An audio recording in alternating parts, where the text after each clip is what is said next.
Bihar public service commission के prelims examination के लिए आज हमारा टॉपिक 3 जो है वो physio geographic region of Bihar है। डिटेल्स में इस टॉपिक का जो कॉन्सेप्ट है हम लोग मैप के थ्रू एकदम से क्लियर कर लेंगे। बिहार स्पेशल से लगभग 15 से 20 जो क्वेश्चंस हैं वो हमारा प्रीलिम्स एग्जामिनेशन में पूछा जाता है। यदि आप लोग प्रीलिम्स एग्जामिनेशन के लिए तैयारी में हैं तो आप लोग हमारे इंटीग्रेटेड सिस्टम से जुड़िए।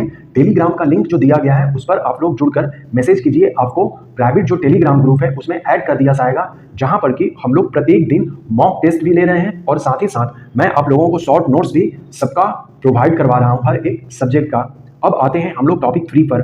भौतिक विभाजन या प्राकृतिक विभाजन जो है आज हम लोग करेंगे। हम अपने बिहार को 3 प्रमुख प्राकृतिक भागों में बांट सकते हैं। सबसे पहले क्या करना है कि आपको अपने कॉपी पर, जैसा मैंने बताया है कि बिहार के मैप को हम लोग इस तरह से बनाते हैं, शुरुआत यहाँ से करते हैं और इस तरह से चीज़ों को ले आएंगे। आप 3 बार 4 बार बनाएंगे तो इस तरह के बिहार के मैप का एक रफ स्केच आप ड्रॉ कर लेंगे। ये बिहार का मैप हो गया।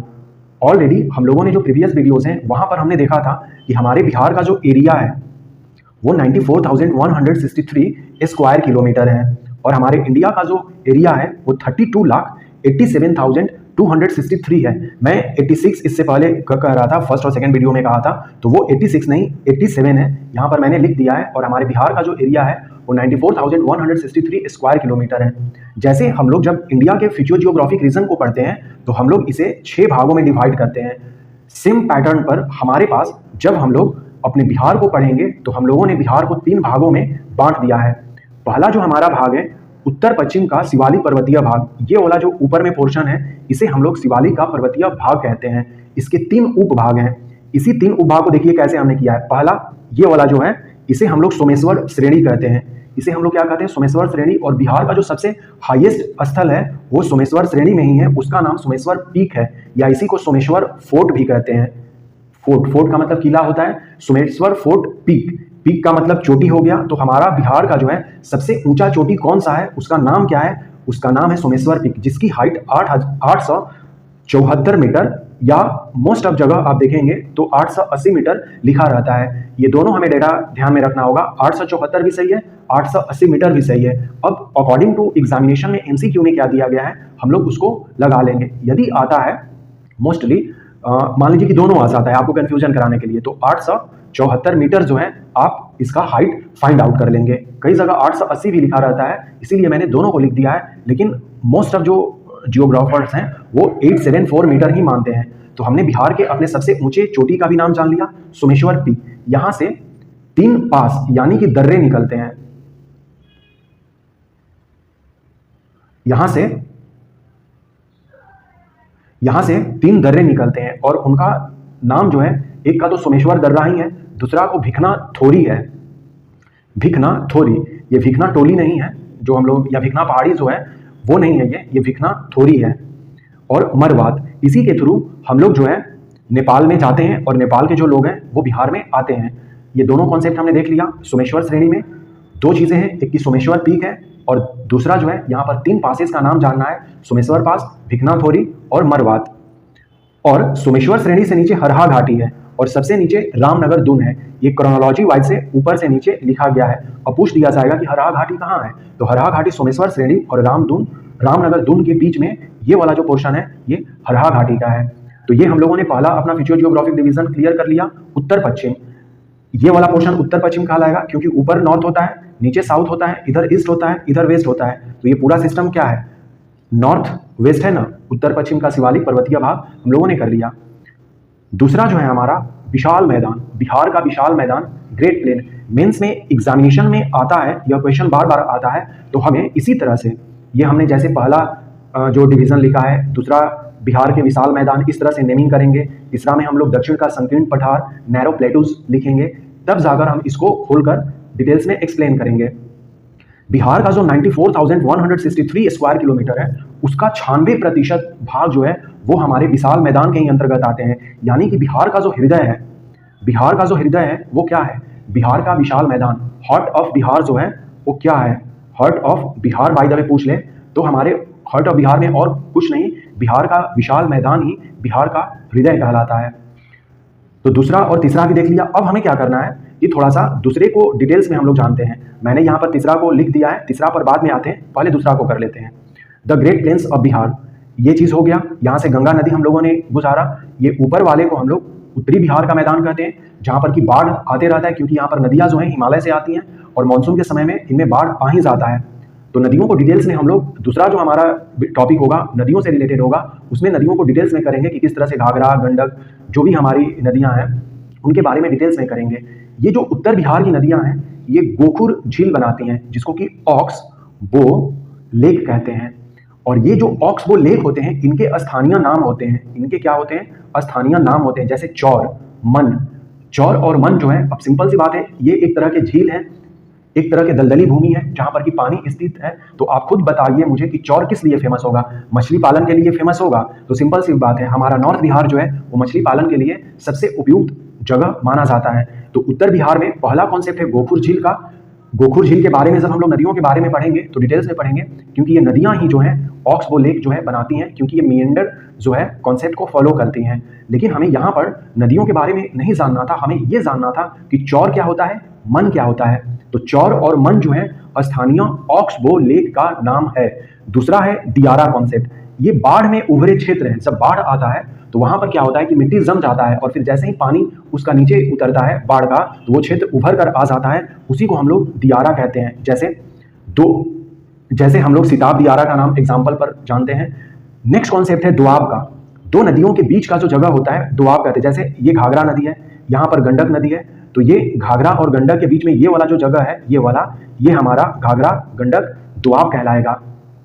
उत्तर बिहार में तीन कॉन्सेप्ट को जानना था कि ऑक्स बो झीलें, स्थानीय नाम क्या है, चौर और मन है, पहला कॉन्सेप्ट। दूसरा जो कॉन्सेप्ट है दियारा का कॉन्सेप्ट है, यह बाढ़ क्षेत्र में बने क्षेत्रों को दियारा कहते हैं।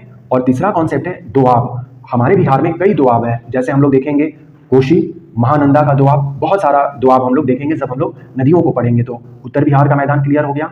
नेक्स्ट जो ये वाला पोर्शन है ये सब साउथ बिहार का प्लेन कहलाएगा। ये गंगा नदी के नीचे यहाँ पर सोन, पुनपुन नदियां हैं, इनके बारे में डिटेल्स में नदी वाले में पढ़ेंगे।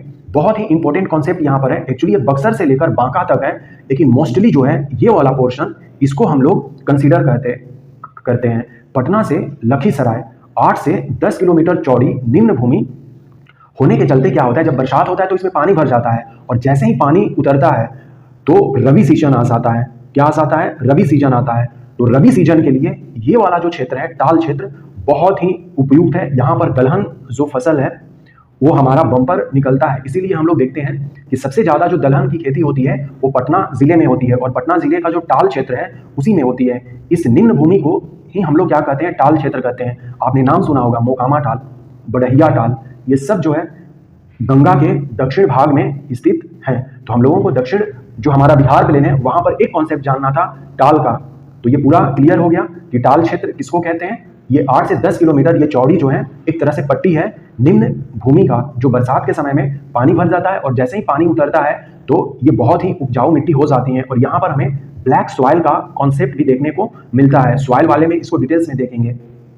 अब हम लोग अपने थर्ड पोर्शन पर आते हैं, फिजियोजियोग्राफी का। दक्षिण का संकीर्ण पठार, यह कैमूर से लेकर बांका तक फैला हुआ है। ये वाला पोर्शन कैमूर से लेकर ये बांका तक का पूरा जो एरिया है यह हमारा दक्षिण का नैरो प्लेटू कहलाता है। यह पेनिनसुला इंडिया का अवशेष माना जाता है। इसके दो भाग हैं। मोस्टली हम लोग विंध्यन रॉक देखते हैं और धरवाड़ चट्टाने देखते हैं। ये जो हमारा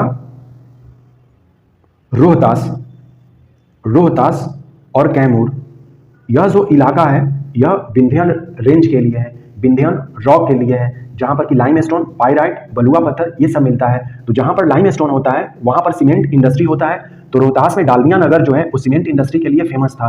हमने विंध्यन रॉक को समझ लिया कि विंध्यन रॉक जो है हमारे रोहतास और कैमूर जिलों में दिखेंगे। नेक्स्ट यहाँ से लेकर ये वाला जो है धरवाड़ जो है, और धरवाड़ ही जो है सबसे पुराना हमारा क्षेत्र है। सबसे पुराना क्षेत्र कौन सा है? धरवाड़ है। दूसरे नंबर पर पुराना विंध्यास है। तीसरे नंबर पर पुराना ये वाला है, इसको टर्शियरी कहते हैं। और चौथे नंबर का पुराना मतलब कि सबसे नया कौन सा है? तो हमारे विशाल मैदान है। ये भी कॉन्सेप्ट आप लोग एकदम से यहीं पर लिख लीजिए। कई बार ये पूछा जाता है कि सबसे पुराना हमारा कौन सा इलाका है, तो वो धरवाड़ का है। मुंगेर, जमुई, नवादा, गया, बांका ये सब जो है धरवाड़ रेंजेस में आते हैं। देखिए जमुई में सबसे ज़्यादा क्या मिलता है? हमें गोल्ड मिलता है। और धरवाड़ जो रेंज है ये ग्रेनाइट, माइका, निस, इन सारे मटेरियल्स के लिए जाना जाता है। ये सारे मिनरल्स जो हैं वो धरवाड़ में मिलते हैं। तो इसको एकदम से शॉर्ट नोट्स में आप केवल ये बिहार का मैप ड्रॉ करके ये पूरा का पूरा जो है अपना शॉर्ट नोट्स बना सकते हैं, जिससे कि आपको एग्जामिनेशन टाइम पीरियड में रिवीजन करने में बहुत ही आसान होगा। और इससे क्या होगा, ये आपका पूरा कॉन्सेप्ट भी क्लियर हो जाता है, आप पुस्तक पढ़ने से बच जाते हैं। एक बार आपको कभी ना कभी इस तरह के शॉर्ट नोट्स बनाने ही होंगे यदि आपको फाइनल सिलेक्शन चाहिए तो, नहीं तो पुस्तक पढ़कर वो क्या होता है कि एन एग्जैक्ट टाइम पर हम लोग पढ़ नहीं पाते हैं। नहीं तो देखिए, मैंने यहाँ पर जितनी सारी कॉन्सेप्ट हैं आप लोगों को बता दिया। यहाँ पर हमने क्या सीखा, उत्तर पश्चिम का शिवालिक भाग को 3 भागों में बांटा। हमें 2 ही चीज जानना था, सोमेश्वर पीक को जानना था और यहाँ के 3 दर्रों के बारे में जानना था।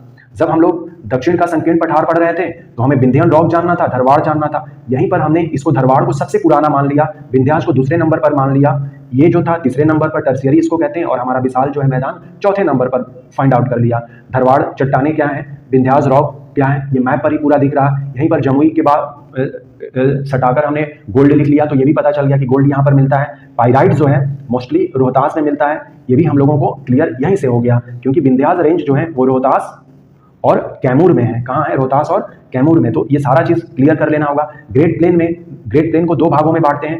उत्तर का मैदान जो बाढ़ के लिए है, यहाँ पर हमें गोखुर झील के बारे में जानना था, चौर क्या होता है, मन क्या होता है, क्लियर कर लिया। दियारा अब कभी नहीं भूलेंगे, दोआब कभी नहीं भूलेंगे। साउथ बिहार में टाल क्षेत्र जो है निम्न भूमि को कहते हैं, ये अब आप कभी नहीं भूलेंगे कि ये वाला जो पोर्शन है गंगा के नीचे यानी कि दक्षिण में, गंगा के दक्षिण में साउथ में क्या हमें दिखता है, टाल क्षेत्र दिखता है। तो ये पूरा का पूरा जो है हमने फिजियो जियोग्राफी रीजन को एकदम से क्लियर क्रिस्टल कर लिया। अब आप लोग मुझे कमेंट करके बताइए